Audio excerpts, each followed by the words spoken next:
Welcome to the Genius Factory. Enjoy the video. You start by powering the Msr X6 and confirming it has at least 50% battery or an external 5V supply attached. This prevents mid-task shutdowns.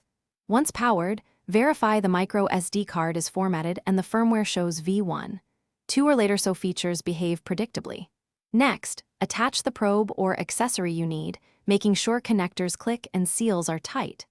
After those checks, navigate to the main menu and choose your measurement profile to begin immediate calibration. Once done with basic prep, choose the correct mode for your task, logging for long-term, real-time for monitoring, or burst for short events. Make sure to set the sampling rate, 1 Hz for slow trends, 1 kHz for fast signals, because it affects file size and resolution.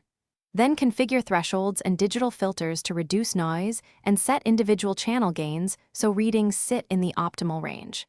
Finally, review the on-screen preview and start a short test run to confirm settings. To finish, stop the recording and save the session with a descriptive file name so you can identify data later. Export files over USB or remove the micro SD card and import into your analysis software, checking timestamps and metadata.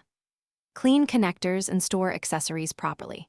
If something goes wrong, like frozen menus or missing files, reboot the device first, reseat all connectors, and try a freshly formatted micro SD card. These steps resolve most failures quickly and let you repeat the capture. Thanks for watching. If you found this helpful, don't forget to like and subscribe.